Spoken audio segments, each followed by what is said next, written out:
Hello YouTube, and welcome back to my channel, Walking in Purpose. My name is Keisha, and today I will be sharing a dream. It's a dream that was given to me 10 years ago. It was actually while I was in the Lubbock County Detention Center. And it was, actually I'm going to be reading it off of the original paper, and it was from July 15th of 2011. Long time ago. And it's just a blessing. And I was gonna type it up and read it, the typed version, but then I was like, no, it's legible enough for me to read it. And I read over it, and I was just like in such awe at what was in this dream and the interpretation that God gave me 10 years ago. And he laid it on my heart, and he's allowing me to share it today. Today is 8/8, and you know, 8 is the number of new beginnings. So it's 8/8, so it's a new beginning of a new beginning. Hallelujah.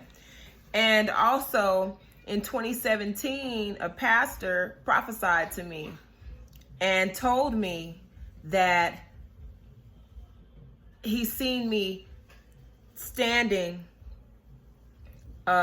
like at the altar, and I was standing at the altar, and Jesus was in front of me with his hands out, and he said that I was standing there in front of Jesus, and that there were people behind me, and the people behind me, they had their hands out, and he said he couldn't understand if they were either reaching for me, or if they were trying to get me, or if they were trying to follow me. He said he couldn't understand, and it was just a certain, you know, he couldn't really tell me the number of individuals that were behind me. But he told me that people didn't see Jesus the way that I did. And I've pondered on that prophecy where he spoke over me for years, because he's seen the vision as he was praying for me. And so this dream from 2011 kind of brought that spoken word, that prophetic word that the pastor spoke over me back in 2017. It brought it back to light for me, and everything and lots of things that God has told me over the years, being able to share this dream, it brought all of those things back to me. And I know it's God, because he's been giving me constant confirmation all morning, the different word that I've been listening to. I know that it is for this time. So I'm going to get right into it. Y'all just bear with me, because I wrote this a long time ago. It's in pencil, you know, and I'm about to get it to you. Okay. So it started out, I was sitting on a bed, and my bunkie, because like I said, I was in the Lubbock County Detention Center at the time. So a bunkie is my roommate. They're 2-man cells. Her name was Erica. And Erica was showing me a pair of capri pants. They were blue jean with a pink tint. They had pictures stitched in them in black and white. She said they were made just for her, but were a little shorter on one side. It looked fine to me. I was holding them sideways, so I unfolded them and took a better look. On the front was a picture on them. It was a picture of her. She was skinnier. Most of her facial features were big. She had a big nose. You know, her facial features were really big.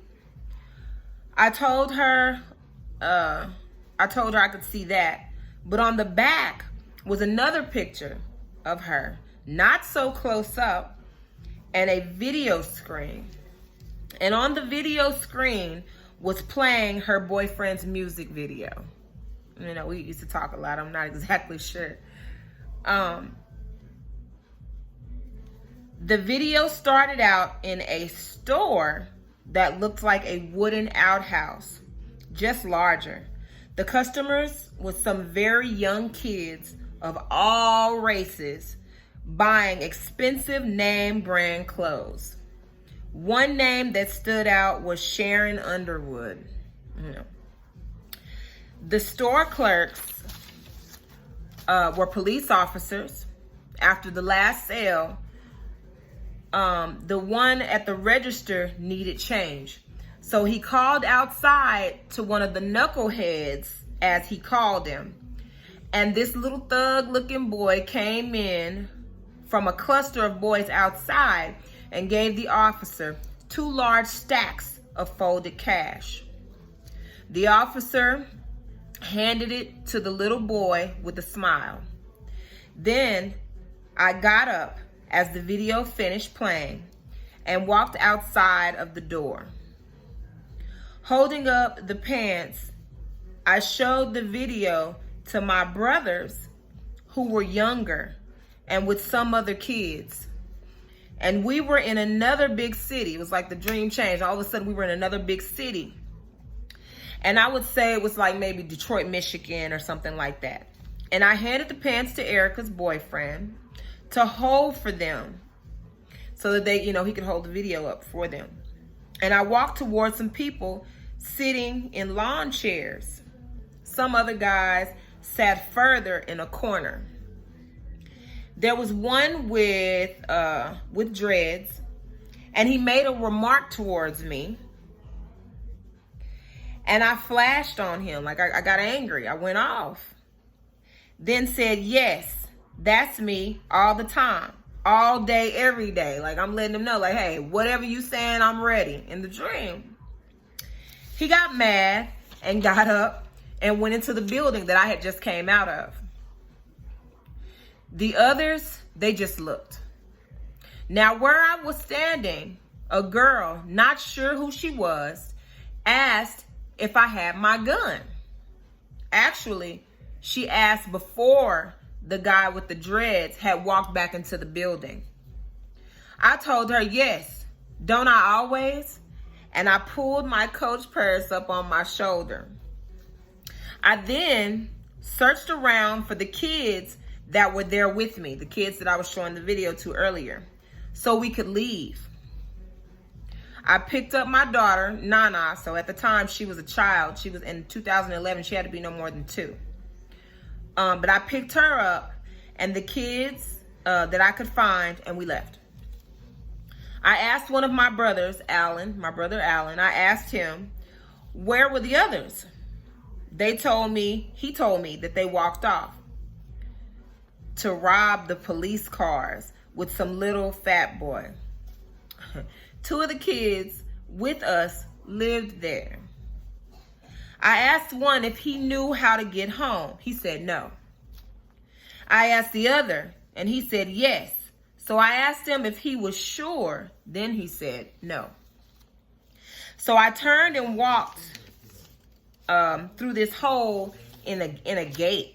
It was a wooden fence. And we were on the other side, walking on the side of a freeway. And as I looked from side to side, I scoped the area and I was looking for the others, and they were gone. Well, actually, the ones that had been gone, the ones I had been looking for earlier, they had come back through, and they were like further down. So they had actually gotten ahead of us, and they were further down. So I felt relieved. So I proceeded telling them to follow the sidewalk, because from the looks of it, there was a whole lot of traffic. Remember, we're walking on the side of a freeway. So we crossed one intersection, then I stopped to look back, and all of my followers were struggling to cross, almost getting hit by cars. So I put my daughter Nana, I put her down, and I pulled one to safety. I got him out of the path of a vehicle that was about to hit him. I got him out. So I pulled him to safety. And when I picked her back up, I seen another of my brothers crossing the street and kind of went off the sidewalk, and there were 3 vehicles behind him. He was looking back, and I yelled at him, telling him, all I ask is that they follow me and stay on the sidewalk. Mind you, when I put my daughter down, she just watched. but she stayed where she was in safety on the sidewalk. I wanted to hand my daughter to one of my brothers, but I felt as if she wouldn't be safe because of their bad judgment and how they weren't paying attention. Then I woke up. Okay, so I was just like, okay. I knew that when I had that dream and how vivid it was, I had to get up and I wrote everything down in detail just as I read it to you. Okay, so here's the interpretation or the meaning that God gave me, because as soon as I wrote the dream down, he gave me the meaning right then and there, and I wrote it down right after I finished the dream. Okay. Erica, the girl who was in the cell with me, Erica looked at her life as only black and white. No color, no love, only diversity. God wanted her to get a better look at it from someone else. You know, wanted her to get this vision of herself. She needed to know, and God wanted her to know from someone else's eyes. To point out to her that most of it looks bigger than what it actually is. Sometimes we are so much harder and more judgmental on ourselves. I was like, whoa. Both pictures show her. The one on the front is her view, and the one on the back is the view she needs to see. And so this one resonated because that portion of the interpretation, because a lot of the times, yes, we look at ourselves and we down ourselves and we're harder on ourselves than God is. Sometimes we beat ourselves up and we see ourselves one way and everybody else sees us another. So I definitely was like, oh yeah, I got to share this. Okay. The scene from the video was a picture of life. That video screen that was on there. It was a picture of life. What the world promotes to the younger generation as okay. The way, you know, the way they were buying and selling, or, you know, they were buying this stuff, you know, this is all okay, right? And that it's what the world is about. Having the best and having a lot of money. Young kids are eating this up. The officers signify what the generation is truly afraid of, because they are running the show. They are the greater power in the world. They are the authority. The young man portraying the young thug, the image of the thug or the gangster, is what our young adult generation accepts as truth, and how they are being used to help sell and fund the world's deceit by falling victim to the life of crime. Knucklehead or hardhead, not willing to listen to what is right. Teaching the younger generation that it's okay to be flashy, have lots of cash, to flaunt. And that's almost the most important thing in life. You get more respect, but the reality is you become a puppet and a product of your environment. So the whole imagery of these young kids was actually showing life. This is actually the life we're living. Man, this is a trip. This is the life we're living in. These are the things that are actually happening right now. And again, I told you this was given to me in 2011, but it's right on point with where we are today. Wow. Okay. God will use me to exploit the enemy with the true symbolism of what they see and don't see in life for my family and the people around them. When I noticed I was in a major city, God told me I would share in bigger places, but I must first work on my character and how I come off to people.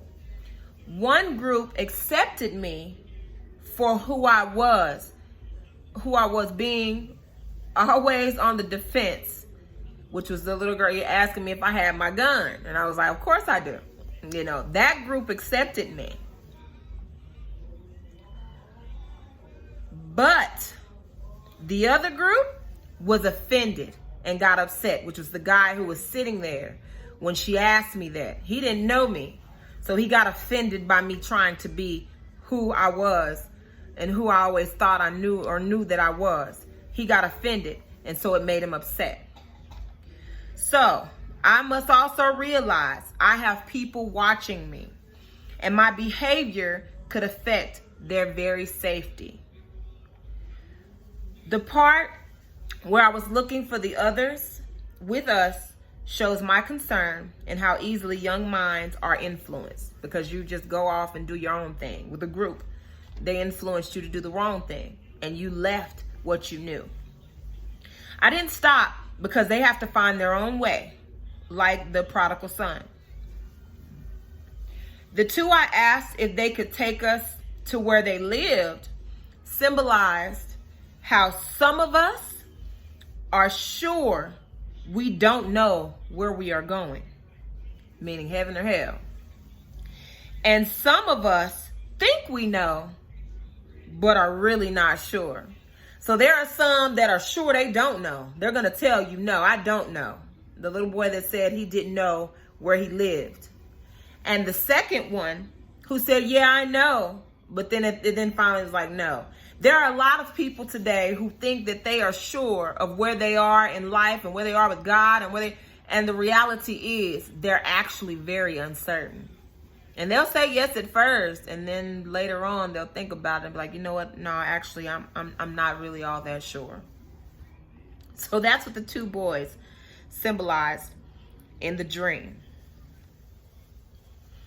As we walk through the gate, it is a new season.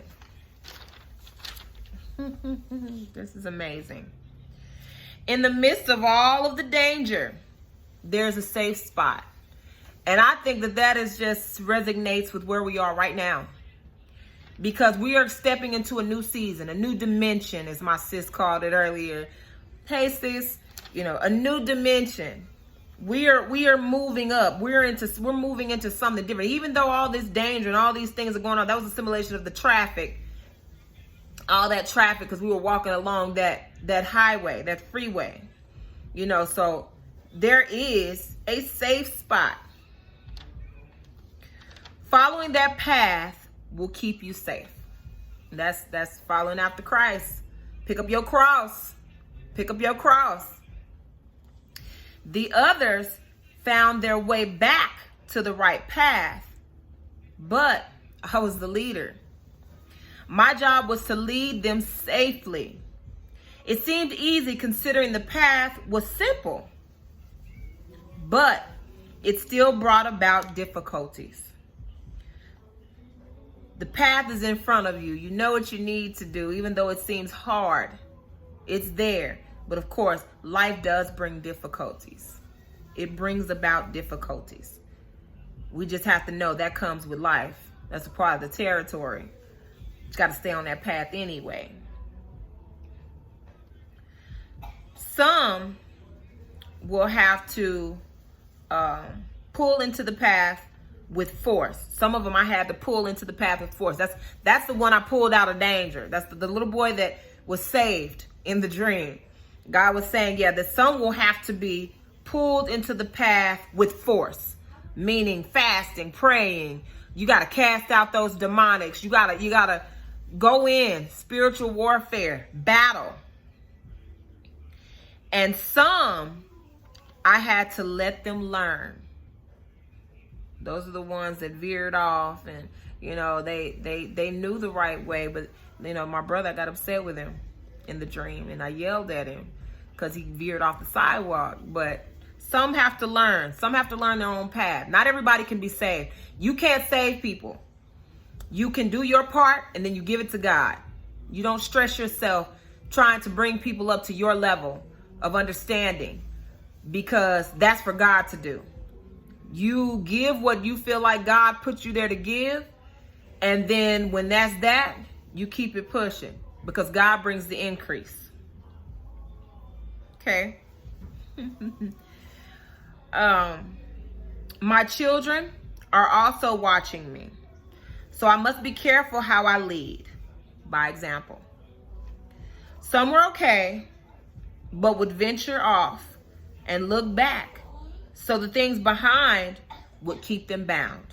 A lot of us are moving forward, and God sees that He's got us moving forward, but some of us still look back. And those things that we keep looking back on, those things are keeping us bound in life. We have to learn to stop looking back and keep our eyes on Jesus. You remember in Moses' day, they had him to put that snake on that staff. I was talking about this with my cousin yesterday. Put that snake on that staff. And he told them to focus. Keep looking at that. Don't worry about what's going on around you. People were falling and dying and being bit. He was like, keep looking up. And they keep, and that's the key. That is the key. You can't keep looking down. You can't keep looking around, looking back. You have to keep looking up. I must be bold in what I say, stern, but not harsh.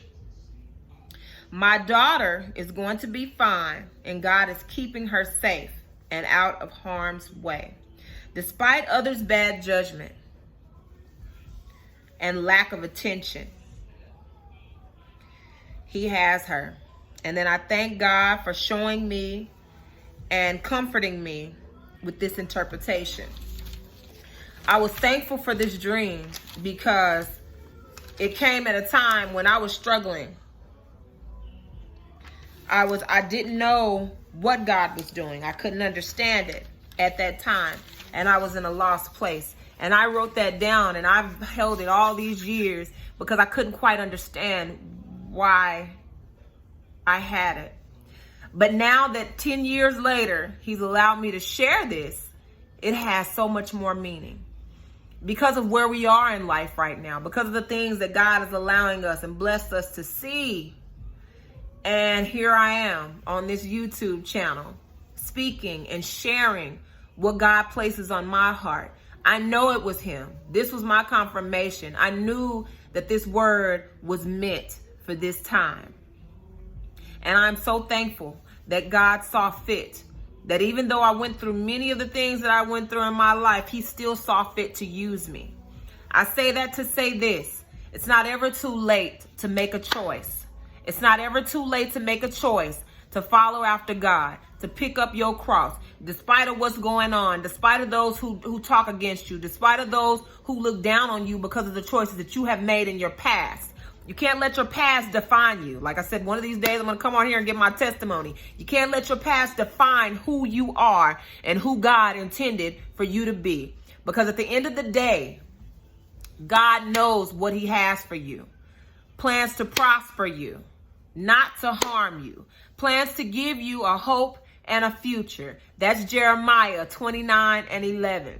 God knows His plans for you. He knew that since the day you were in your mother's womb. You have to believe it, that no matter what is going on around you, what it seems like, what it looks like, that God knew the ending from the beginning, and that is why He claims for us to know that the victory is already won. It's already won. We've already got the victory. He already knows how this story is going to end. I just have to have a mindset and transform my mind to believe that God is leading me into that day by day. Day by day. Stick to it. Stick to that path. Keep believing in faith. Let God show you. Go to Him with everything in life. His word says that to acknowledge Him in the midst of everything you got going on. Don't lean on your understanding. Because when you start leaning on your understanding, you try to figure out your own ways to fix it. And God said the victory already won. The battle is not yours, it's mine. Give it to God and let Him show you what comes next. Even in the midst of all the dangers, there's a safe spot. And He said that 1,000 may fall at your side, 10,000 at your right hand, but by no means will anything harm you. We are going into the secret place of the Most High. Thank you for watching my video today. Don't forget to subscribe, like, and share. And to know when I drop another video, hit that notification button, and I'll see you next time. Thank you. Bye-bye.